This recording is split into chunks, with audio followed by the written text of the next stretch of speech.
بسم اللہ الرحمن الرحیم۔ توحید توحید اور توحید، ہر بندہ یہی کہتا ہے کہ ہم توحید کو مانتے ہیں، لیکن اصل توحید کیا ہے اور جعلی توحید کیا ہے، رحمانی توحید کیا ہے اور شیطانی توحید کیا ہے، اس کا فرق سمجھنا نہایت ضروری ہے۔ جب توحید کی توضیح و تشریح صحیح نہیں ہو پاتی، اس وجہ سے غلط فہمیاں پیدا ہوتی ہیں اور پھر ایک دوسرے کے اوپر شرک کے فتوے لگتے ہیں۔ توحید یہ ہے کہ اللہ تبارک و تعالی اپنی ذات اور اپنی جملہ صفات کے اعتبار سے واحد و یکتا ہے، اور وہی مستحق کی عبادت ہے، وہی واجب الوجود ہے۔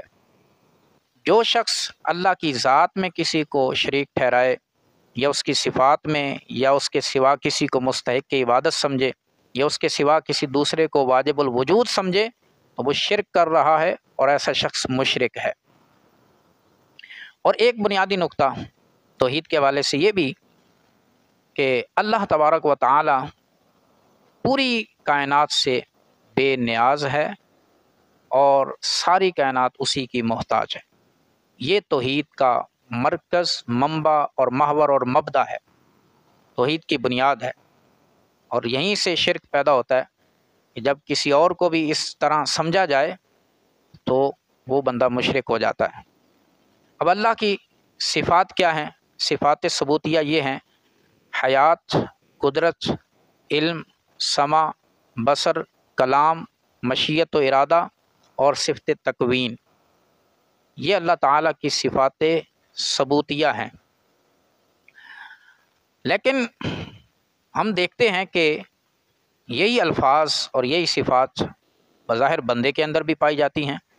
اگر اللہ حی ہے، زندہ ہے، تو بندہ بھی زندہ ہے۔ اگر اللہ تبارک و تعالی کلام فرماتا ہے تو بندہ بھی کلام فرماتا ہے۔ اللہ سنتا دیکھتا ہے، بندہ بھی سنتا دیکھتا ہے۔ دیکھیں کہ قرآن کریم میں یہ سب الفاظ بندوں کے لیے بھی استعمال ہوئے ہیں۔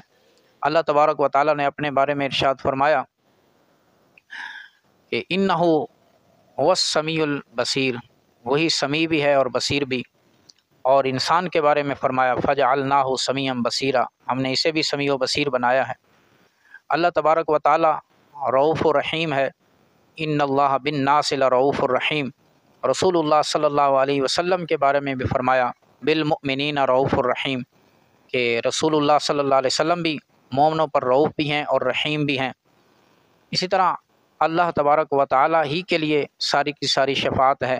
قل للہ الشفاعۃ جمیعا، لیکن اس کے اذن اور اجازت سے بندے بھی شفاعت کریں گے۔ انبیاء، مرسلین، صالحین، شہداء، علماء، یہ بھی شفاعت کریں گے۔ من ذا الذی یشفع عندہ الا باذنہ، اس سے پتہ چل رہا ہے کہ اس کے اذن و اجازت سے بندے بھی شفاعت کریں گے۔ اسی طرح اللہ تبارک و تعالی شہید ہے۔ ان اللہ علی کل شیء شہید، اور رسول پاک صلی اللہ علیہ وسلم بھی شہید ہیں۔ وَيَكُونَ الرَّسُولُ عَلَيْكُمْ شَهِيدًا، اللہ تبارک و تعالی عالم الغیب ہے، غیب کا علم رکھتا ہے۔ فرمایا کہ قُل لَّا يَعْلَمُ مَن فِي السَّمَاوَاتِ وَالْأَرْضِ الْغَيْبَ إِلَّا اللَّهُ، اللہ کے سوا آسمانوں زمینوں کے غیب کے کون جانتا ہے؟ کوئی بھی نہیں جانتا۔ لیکن رسول اللہ صلی اللہ علیہ وسلم اور مرسلین کے بارے میں فرمایا عالم الغیب فلا یظہر علی غیبہ احدا الا من ارتضی من رسول، عالم الغیب اللہ اپنے غیب کو کسی پر ظاہر نہیں فرماتا سوائے اپنے پسندیدہ رسولوں کے، تو رسولوں کو بھی اللہ کی عطا سے علوم غیبیہ پر اطلاع ہوتی ہے۔ اسی طرح اللہ تبارک و تعالی ہمارا مولا ہے، فرمایا انت مولانا فانصرنا علی القوم الکافرین، اور ہم بندوں کے لیے بھی یہی لفظ استعمال کرتے ہیں کہ یہ ہمارے مولانا ہیں۔ یہی لفظ ہم بندوں کے لیے بولتے ہیں، یہ بندہ بھی حافظ ہے، حافظ قرآن ہے۔ تو یہ لفظوں کا اشتراک ہے اور لفظی مشابہت ہے، حقیقت میں زمین و آسمان کا فرق ہے۔ بندے کی صفات اور اللہ کی صفات میں بہت سارا فرق ہے۔ چند بنیادی فرق میں بتا دیتا ہوں کہ اللہ کی جملہ صفات ذاتی ہیں اور بندے کی ساری صفات عطائی ہیں۔ اللہ کی صفات مستقل ہیں اور بندے کی صفات عارضی غیر مستقل ہیں۔ اسی طرح اللہ تبارک و تعالیٰ کی جملہ صفات ازلی اور ابدی ہیں، بندے کی فانی اور عارضی ہیں۔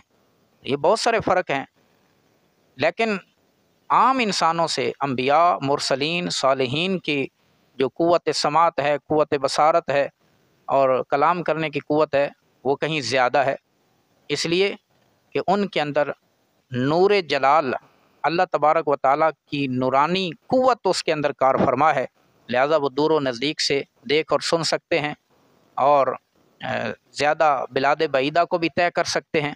تو یہ وہ کمالات ہیں جو اللہ کے عطا کردہ ہیں، لہذا شرک تو کسی صورت بھی نہیں ہو سکتا۔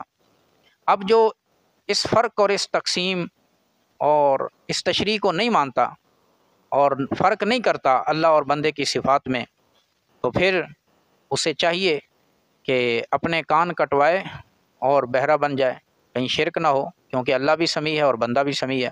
اپنی آنکھیں نکلوائے اور اندھا ہو جائے، کیونکہ کہیں شرک نہ ہو جائے، کیونکہ اللہ بھی دیکھتا ہے اور بندہ بھی دیکھتا ہے۔ اپنی زبان کٹوائے اور گونگا ہو جائے، کیونکہ اللہ بھی کلام فرماتا ہے، بندہ بھی بولتا ہے، کلام کرتا ہے، تو کہیں شرک نہ ہو جائے۔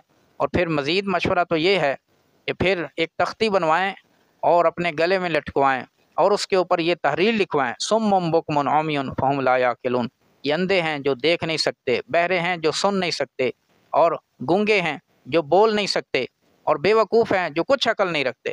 تو لہذا فرق تو کرنا پڑے گا اللہ کی صفات اور بندے کی صفات میں، تو یہ شرک نہیں ہو سکتا۔ اور یہ کہنا مرزا جیلمی کا کہ جب توحید بیان ہوگی تو انبیاء کی گستاخی تو ہوگی، تو توحید بیان کران گے تے پیغمبراں دی تے ولیاں دی گستاخی تے آپ ہی ہو جائے گی۔ تو یہ کون سی توحید ہے جس میں انبیاء کی گستاخی ہو؟ ہم تو کہتے ہیں عام انسان کی بھی گستاخی نہیں ہو سکتی۔ یہ تو شیطانی توحید ہے کہ جب شیطان کو اللہ تعالیٰ نے فرمایا سجدہ کرو حضرت آدم علیہ السلام کو، تو اس نے انکار کر دیا اور مردود ہو گیا۔ توحید پر تو وہ بھی قائم تھا، لیکن نبی کی گستاخی کر بیٹھا توحید کی آڑ میں، اور کہا کہ مجھے تو نے آگ سے پیدا کیا اور اسے مٹی سے پیدا کیا، انا خیر من، لہذا میں اس سے بہتر ہوں۔ تو تکبر اور نبی کی تحقیر اور توہین گستاخی کر کے وہ مردود ٹھہرا، اور آج تک لعنتیں برس رہی ہیں اور قیامت تک اور بعد از قیامت بھی اس پر لعنتیں پڑتی رہیں گی۔ تو جو کہتے ہیں کہ توحید بیان ہوگی تو انبیاء کی گستاخی ہوگی، تو وہ شیطان کے رستے پر ہیں، ابلیس کے طریقے پر کار فرما ہے۔ لہذا توحید کسی کا مرتبہ نہیں گھٹاتی، ہر ایک کو اس کا اپنا مقام اور اس کا درجہ اس کو دیتی ہے۔ تو انبیاء کا مقام اور ان کی عظمت یہ بھی برقرار رہنی چاہیے، اور توحید پر بھی حرف نہیں آنا چاہیے۔